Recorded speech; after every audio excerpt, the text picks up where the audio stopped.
I think Ethereum right now has an advantage over Bitcoin in terms of regular people as a store of value and transactional, because as more people get into NFTs, all they're going to know is Ethereum.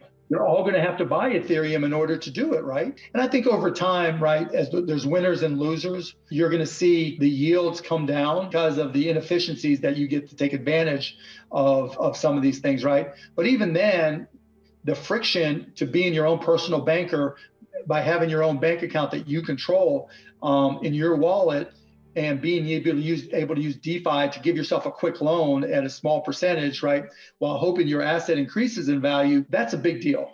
Even with all that hassle, once you get your arms around it, it's less hassle than going to deal with the bank. As more people realize that, then you start seeing that rush. That's why I think Ethereum is going up and up and up and up, because that's the easiest way to yield farm. Bitcoin is not an easy way to yield farm for most people, right? So here's where I'm a skeptic, right? First, whenever somebody would argue it was going to be a currency, that's where I was a skeptic, right? Because put aside the transactional issues and speed of transaction and cost of transaction, right? That's one thing. And even the complexity side of it, that's another thing, right? People don't fully understand wallets, and even with the MetaMask and everything, it's still complicated for a lot of people, and dealing with keys and, seed words and all that kind of stuff, physical keys, it gets really complicated.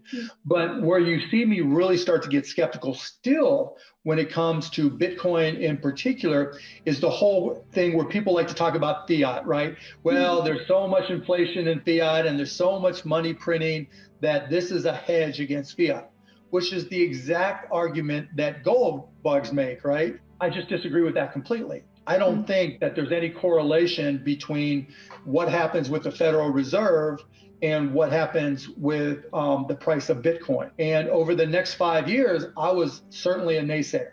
And to this day, I'm not a believer that Bitcoin will become a currency. The argument on Bitcoin in particular was always it was going to be a currency. When Coinbase first came out, and so I tried it, some people sent me some Bitcoin because it was dirt cheap back then. And the conversation back then was mostly about it becoming a currency. And so as somebody who had written software, and I did a lot with distributed database, I was all in on blockchain. But like any other new programming language or platform or anything, there was a long ways to go before blockchain was really going to be ubiquitous. What really started to change over the last maybe 2 years, I only start to refer to Bitcoin as a store of value.